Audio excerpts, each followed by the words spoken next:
ሰላም ጤና ይስጥልን ውድ ፕሮግራማችን ተከታታዮች እንደምን ሰነበታችሁ? በየሳምንቱ ሰኞ በዚህ ሰዓት የሚቀርብላችሁ ደንብ አዲስ ፕሮግራማችን ጀመረ። እንግዲህ እንደሚታወቀው በደንብ አዲስ ፕሮግራማችን የተለያዩ ርዕሰ ጉዳዮችን ያነሳን ነው የምንወያየው። በተለይ ደግሞ በደንብ መተላለፍ ላይ ያሉት ጉዳዮችን በተመለከተ እየተወያየን የምንቆይበት ፕሮግራማችን ነው።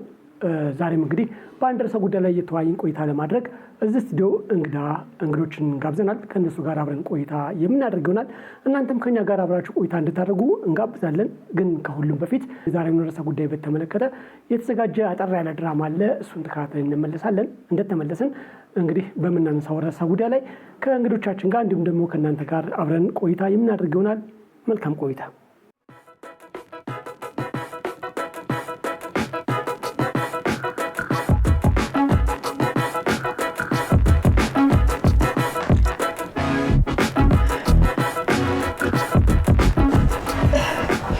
ሰላም አደርሽ? ይመስገን። እንዴት አደርክ? እግዚአብሔር ይመስገን። ምን ነው ምን ሆነሻል? አክሊሉ ይቅርታ ቀጠሯችንን ስላበላሽውብ። አሞሻል እንዴ? ያው ትናንትና ቆሻሻ ነገር ሸተተኝና ሰላም ይነሳኝ። ለምንና ሐኪም ቤት አንሄድም? ትንሽ ጊዜ ሊያው ብዬ በድጋሚ ይቅርታ ቀን ስላበላሽውብሽ። ኧረ በፍጹም በይ፣ እንዳይበርድሽ እቺን ደረባ አድርጊያለሽ። ሰላም አለሽ?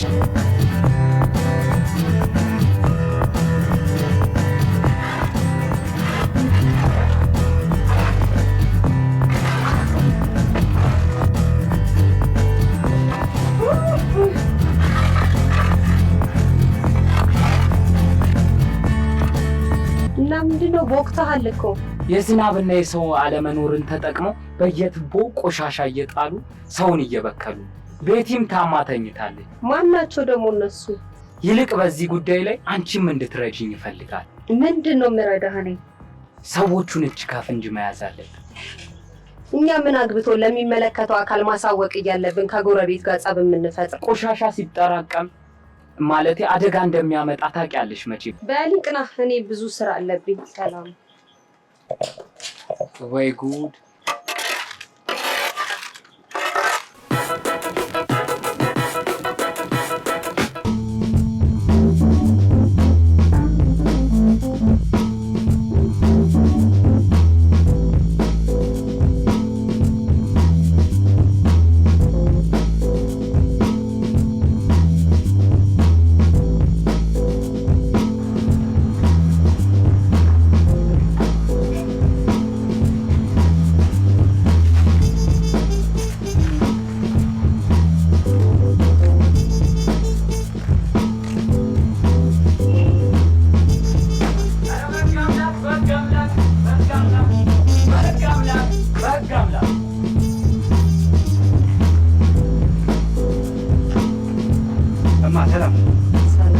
በአስፈላጊ ቦታ ማስወገድ ሲገባሽ በውሃ መተላለፊያ ቱቦ ላይ እየጣልሽ ለከተማውና ለመንገዱ እንዲሁም ለሰው ላይ ጉዳት እንደሚያደርስ አታውቂም እንዴ? በሚገባ ጌታዬ። ግቢ ውስጥ ተጠራቅሞ ሽታው አላስቀምጥ ቢለኝ እኮ ነው። ስማኝ፣ ይሄም ቢሆን ወደ ጽዳት ማዕከሉ ሄዶ መናገር ሲገባ እንደገና ሌላ ጥፋት። በይቅደም። ወዴት? ለሰራሹ ስራ ቅጣትሽን ተቀብለሽ ትመጫለሽ።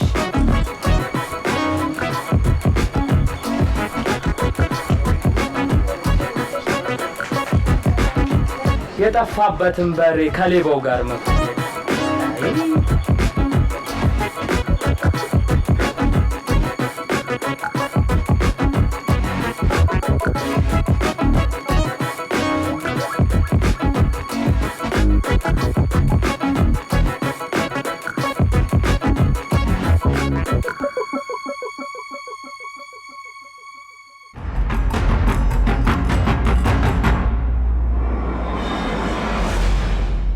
ተመልካቾቻችን እንግዲህ ድራማውን ተከታትለን ተመለስን። እንግዲህ ከድራማው ቁም ነገር እንዳገኛችሁበት ተስፋ እናደርጋለን። እንግዲህ እንግዶቻችን ጥሪያችንን አክብራችሁ ስለመጣችሁ እጅግ በጣም አድርጌ አመሰግናለሁ። መልካም። እንግዲህ ዛሬ እንድንወያይበት የፈለግነው ርዕሰ ጉዳይ በተለይ የደረቅ ቆሻሻና የፍሳሽ ቆሻሻን አወጋገድ ምን ይመስላል፣ በተለይ ደግሞ ደንብ ቁጥር 167 2016 የወጣ ደንብ አለ። ያ ደንብ ከወጣ ጊዜ ጀምሮ አተገባበሩ ምን ይመስላል እያልን ነው እየተወያየን ቆይታ ማድረግ የፈለግነው። ውይይታችን ከመጀመራችን በፊት ስማችሁንና የመጣችሁበትን ተቋም ታስተዋውቁና ወደ ውይይታችን እንሄዳለን። እንግዲህ ከሴቷ አልጀምር። ሰርካለም ጌታሁን በደንብ ማስከበር ባለስልጣን የግንዛቤ ማስጨበጥ ዳይሬክተር ዳይሬክተር። እሺ ስሜ አቶ ምትኩ ይርባ ይባላል። በአዲስ አበባ ከተማ የጽዳት አስተዳደር ኤጀንሲ የግንዛቤ ስርጸት የህብረተሰብ ተሳትፎ የአካባቢ ንጽህና ክትትል ዳይሬክቶሬት ዳይሬክተር ነኝ። በጣም እናመሰግናለን። እንግዲህ ተመልካቾቻችን አቶ ምትኩ ይርባና ወይዘሮ ሰርካለም ጌታሁንን እንግዲህ እዚህ ስቱዲዮ መረጃውን ሊነግሩን ሀሳባቸውን ሊያካፍሉን ለመወያየት ፈቃደኛ ስለሆናችሁ በተመልካቾች ስም በድጋሚ በጣም አመሰግናለሁ። ደንብ ቁጥር 167 2016 ከወጣ በኋላ እንደው ትግበራው ምን ይመስላል? እንዴት እየተገበራችሁት ነው? እስኪ ከዛን ጀምር። አሁን ይሄ ደንብ ቁጥር 167 2016 ዋናው የተደነገገበትም ምክንያት የመጀመሪያው ስራችን በደንብ ማስከበር ባለስልጣንም በጽዳት አስተዳደር ኤጀንሲም ዋናው ስራችን የሚሆነው በደረቅ ቆሻሻ አያያዝ በተቀናጀ የደረቅ ቆሻሻ ከማመንጨት ጀምሮ እስከ ማስወገድ ድረስ ያሉትን እያንዳንዷን ተግባር ማህበረሰቡ በአግባቡ ግንዛቤ እንዲኖረው እውቀት እንዲኖረው በተለያየ መንገድ ተደራሽ እንሆናለን። እንግዲህ ግንዛቤ ሰጥተን አስተምረን ደጋግመን አሳውቀን ከዚህ ያለፈውን ህግና ደንብን የሚጥሱትን ሰዎች ለማስተካከልና ወደ መስመር ለማስገባት የመጣ አንደኛው ግንዛቤ ማስጨበጫችንም ነው። ሁለተኛ ሰውንም ማስተማሪያችን ነው። መልካም እንግዲህ ስለ ቅጣቱ ስለ እርምጃው ወሳሰዱ ስናስብ እርምጃ ከሚወስዱ ተቋማት መካከል አንደኛው የደንብ ማስከበር ባለስልጣን አንዱ ነው። እንግዲህ ደንብ ማስከበር ባለስልጣን በየክፍለ ከተማው የራሱ ጽህፈት ቤቶች አሉት። እንዲሁም ደግሞ በርካታ ኦፊሰሮችን አሰማርቶ ነው እየሰራ ያለውና እንደው የደንብ ማስከበር ባለስልጣን መስሪያ ቤቱ ከጽዳት አስተዳደር ኤጀንሲ ጋር በጋራ የምትከውኗቸው ተግባራት ምንድን ናቸው? አመሰግናለሁ። እንግዲህ ያው ደንብ ማስከበር ባለስልጣን ብዛት ያላቸው ከ20 የሚበልጡ ሴክተር ተቋማት ጋራ በቅንጅት ይሰራል ማለት ነው። ተቋሙ የተደራጀበት አግባብ ሌሎች ተቋማት ላይ የሚፈጸሙ ወይም ደግሞ ለሌሎች ተቋማት ተግባርና ኃላፊነት ተደርጎ የተሰጡ ተግባራትን በአግባቡ እንዲፈጸሙ የሚከላከል የሚቆጣጠርና እርምጃ የሚወስድ ተቋም ነው። ከዚህም አንፃር እንግዲህ ከጽዳት አስተዳደር ኤጀንሲ ጋራ ባለስልጣኑ በደንብ 150 የራሱ ያወጣው ደንብ 150 2015 አለ። እዛ ውስጥ 6 የቅጣት ሰንጠረዦች አሉ። አንደኛው የደረቅና ፍሳሽ ቆሻሻ አሰባሰብ አወጋገድና ስርዓት የሚያስይዝ አስተዳደራዊ ቅጣት ያለበት እና እንዲሁም ደግሞ መመሪያዎች አተገባበር መመሪያዎች የወጡለት ነው። ነገር ግን አሁን በከተማችን ካለው የኮሪደር ልማት ጋር ተያይዞ በከተማችን እየተገነቡ ያሉ ኮሪደር ልማቶች፣ ፓርኮች፣ መንገዶች፣ የተለያዩ የከተማዋን ገጽታ ማስዋብ የሚችሉ ስራዎችን ተመርኩዞ ይሄ ደንብ ቁጥር 150 ላይ ያለው ቅጣት ሰንጠረዥ 2 በደንብ ቁጥር 167 2016 ተሻሽሏል ማለት ነው።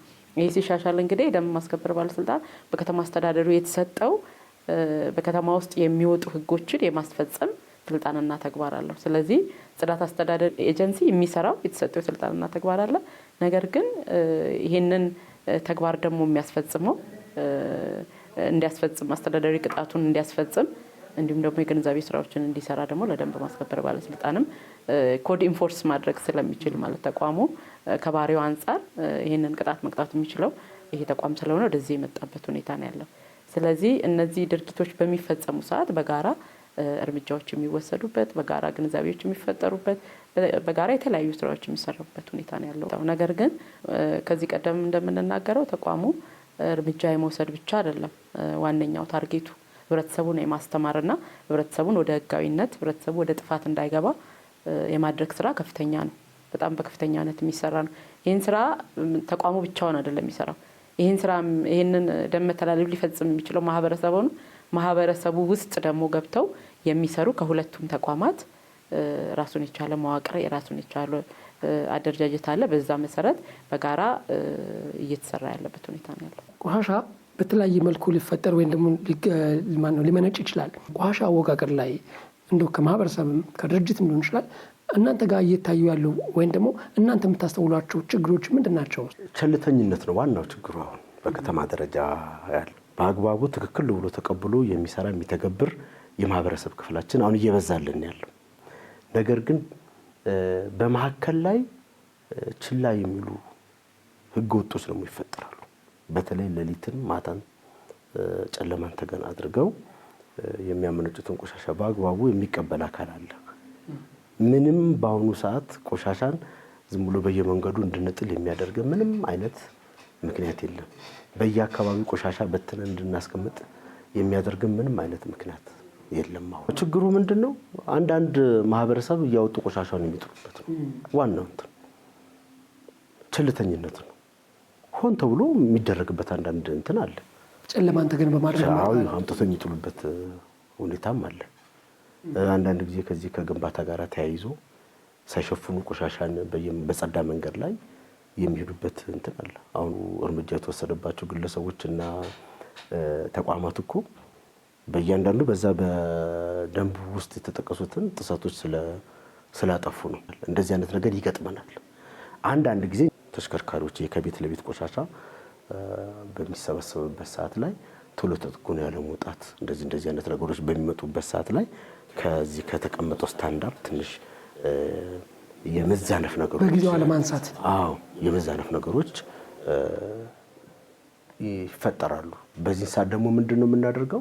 ማህበረሰቡ እነዛ አገልግሎት የሚሰጡት የህብረት ሽርክና ማህበራት እስከሚመጡ ድረስ ትንሽ ታግሶ መጠበቅ ወይ ደግሞ መኪና ተከተው እስኪያነሱላቸው እንደነዚህ አይነት ነገሮች ሊፈጠሩ ይችላሉ እንጂ ስራው ፍጹም እንከን የለሽ ነው ማለት አንችልም። ነገር ግን የሚታይና ይሄን ያክል የጎላ ችግር እስከሚፈጠር የሚመጣበት እንትን የለም።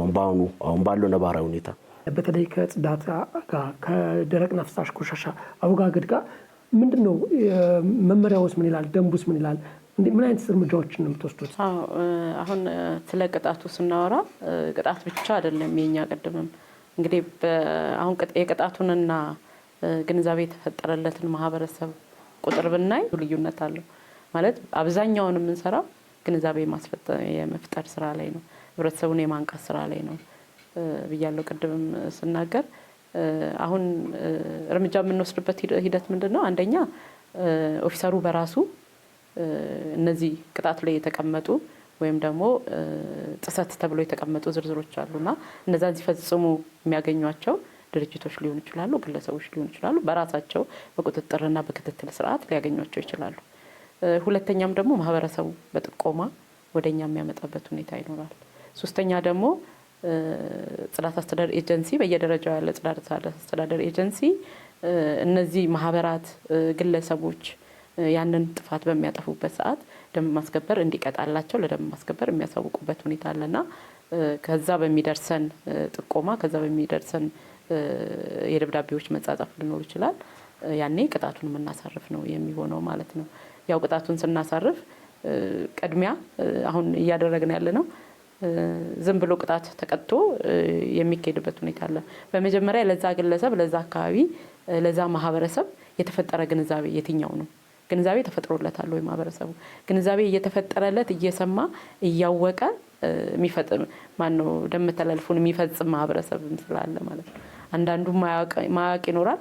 የማያውቀውን ደግሞ የማስተማር ሁኔታዎች ነው ያሉትና እዛ ቦታ ላይ ግን ማነው ቅጣት በሚቀጣበት ወይም ደግሞ እርምጃ በሚወሰድበት ሰዓት የዛ ማህበረሰብ የግንዛቤ ደረጃውም በዛውም እያደገበት የሚሄድበት አንዱን ቅጣት ያው ማስተማሪያ ነው። ቅድም እሱም ሲናገር እንደነበረው ቅጣቱ ማስተማሪያ ነው። ከዛ አንፃር ማስተማሪያ የሚሆንበት እና እያስተማረ የምንሄድበት ሁኔታ ነው ያለው ማለት ነው። ቆሻሻዎቹን የሚያነሱ ሽርክና ማህበራት በሳምንት 3 ቀን እንዲሆን ተደርጓል። በተጨማሪም ደግሞ ወደ ምሽት ተዘዋውሯል። ጧት ነበር የነበረው። ሰዓት በቂ ስላልነበረ ወዴት አመጣ ነው? ወደ ምሽት የመሰብሰብ አመጣ ነው።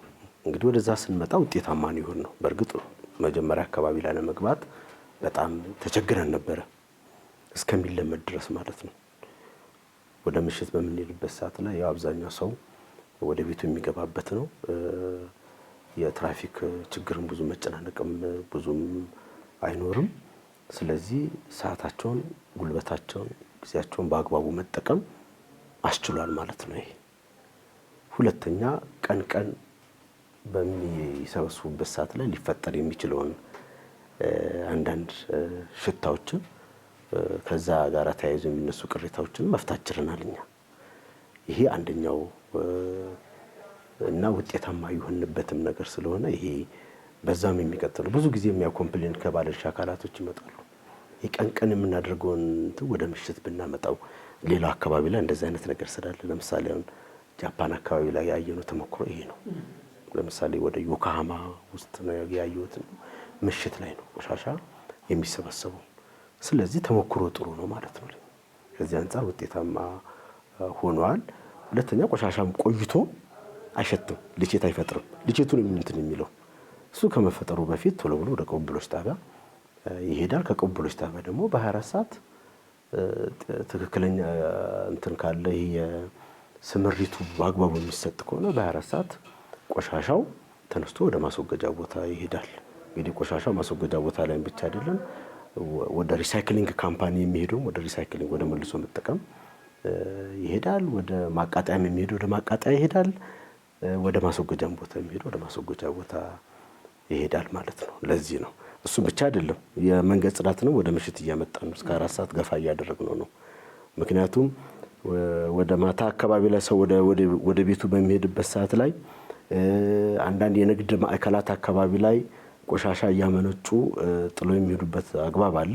እሱን ቶሎ ብሎ አጽድቶ መንገዱን ወደ ነበረበት ለመመለስ ይረዳል። እሱም ይሄ መሰብሰቡን ብቻ ሳይሆን የመንገድ ጽዳታችንም እንደዛ አድርገናል አሁን እና ሞር ወደ ምሽቱ አገልግሎት አሰጣጣችን ቀልጣፋ ለማድረግና የማህበረሰቡንም ቅሬታ ለመቀነስ ረድቶናል ማለት ነው። ህብረተሰቡ ቆሻሻውን በአግባቡ መያዝ አለበት። ካልያዘ ሊቀጣ ይቀጣል።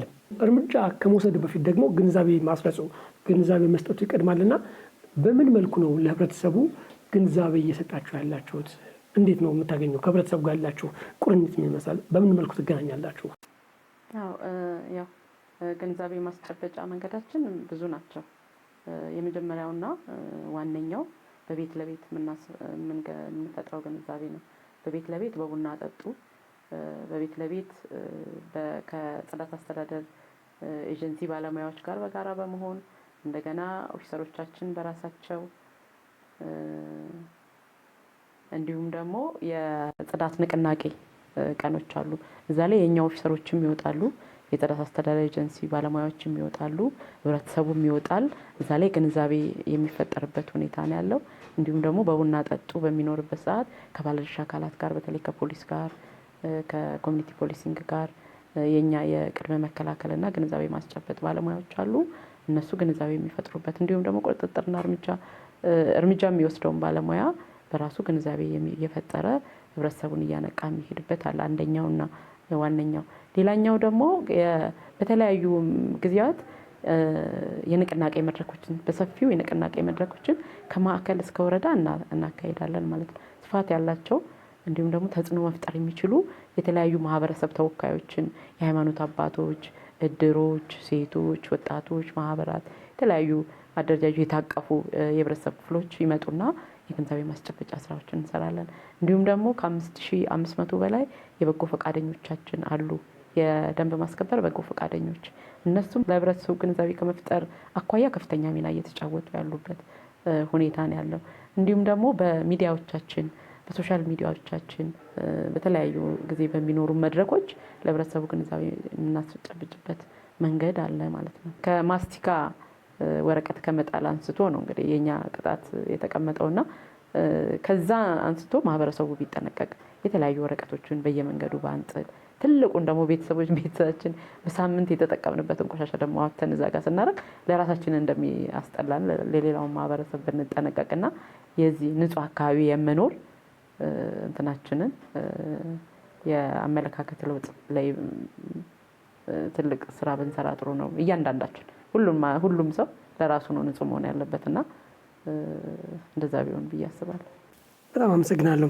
እንደው አቶ ምትኩ እንደው ቆሻሻ ሀብት ነው ሲባል ሰማል ደጋግሞ ይነገራል። ከዛ አንጻር ይሄንን በመናገር ግንዛቤ ማስረጽ ላይ ግንዛቤ መስጠት ላይ ምን እየሰራችሁ ነው? በእናንተ በኩል የተሰሩ ስራዎች ምንድን ናቸው? ያው እንግዲህ ቆሻሻ ሀብት የሚሆነው በአግባቡ ሲያዝ ነው። አካባቢንም የሚበክል ከሆነ ቆሻሻ ነው። አሁን እኛ እንትን ቆሻሻም በአግባቡ ከተያዘ ሀብት ነው፣ የሀብት ምንጭ ነው ብለን ነው እያስተማርን ያለ ነው።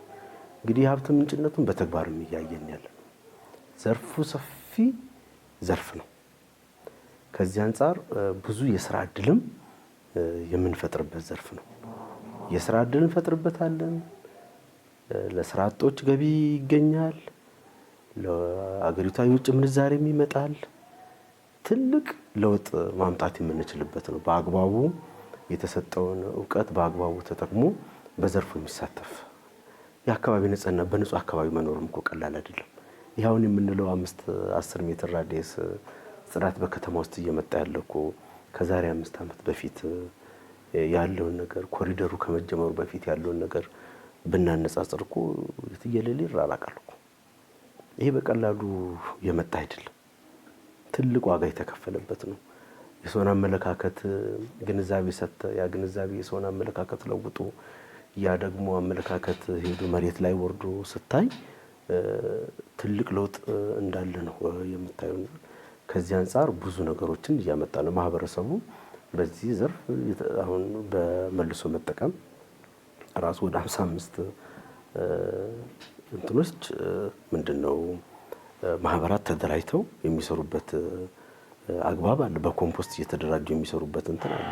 ቆሻሻን በአግባቡ ለይቶ ስንል እዚህ ላይ የተሰራችው ስራ ምንድን ነው? እንዲለዩ የማስተማር ግንዛቤ መስረጽ የማስረጽ ስራውን ሰርታችኋል? ይህን ጥያቄ አዎ በሚገባን የሰራ ነው። አሁን አንደኛው ወደ 629816 አባወራ አለ።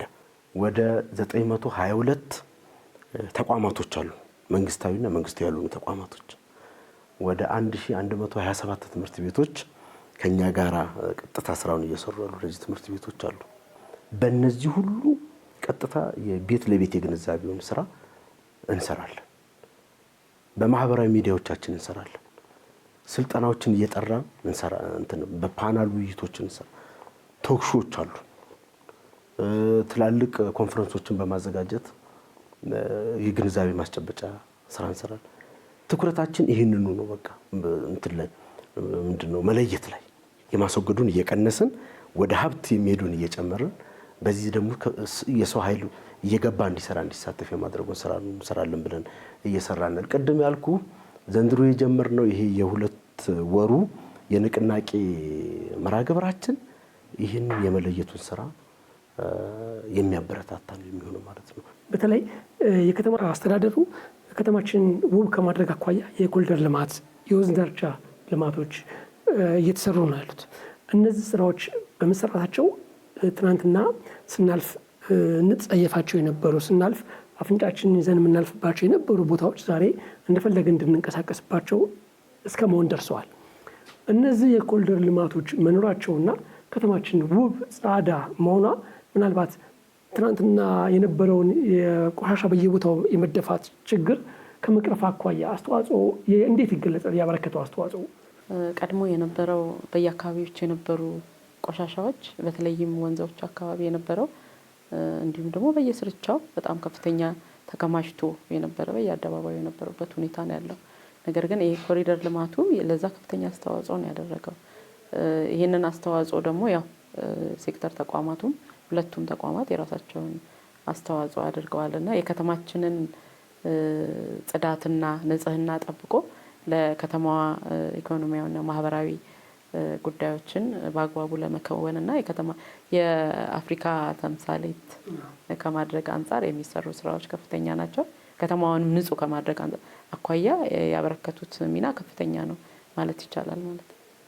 እዚህ ላይ ምን ይጨምራል? እንግዲህ ኮሪደር ልማቱ በተለይ ለኛ ዘርፍ ትልቅ እድል ነው። ትልቅ እድል ይዞልን የመጣው ማለት ነው። ያው እንግዲህ የኮሪደር ልማት ትላልቅ መሰረተ ልማቶች ይገነባሉ። እነዛ መሰረተ ልማቶች ምን ይጠይቃሉ? ጽዳታቸው ተጠብቆ እንዲቆዩ እና ለነዋሪው ምቹ እንዲሆኑ ይህንን የሚጠይቅ ነው። ከዚህ አንጻር ስራችንን ቀልጣፋ አድርጓል። ደስትቢኖቻችን አሁን ብትመለከት ስታንዳርዳቸውን የጠበቁ ደስትቢኖች ናቸው በኮሪደር ልማት ላይ እየተተከሉ ያሉት። ቢያንስ 2 ቦታ ላይ ቆሻሻ ለይቶ ማህበረሰቡ እንዲያስቀምጥ ደስትቢኖች፣ ዘመናዊ የሆኑ ደስትቢኖች አገልግሎታቸው ለኛ በጣም ከፍተኛ ሚና የተጫወተበት ሁኔታ ነው ያለው። አሁን እንትን ለኮሪደር ልማት ላይ ማንም ሰው ሶፍት እንደዚህ ለመጣል አይደፍርም። እንኳን አይደለም ጭቃ ያለበትን ጫማውን እንኳን እንትን ብሎ ለመሄድ ያሳሳል ኮሪደሩ ማለት ነው።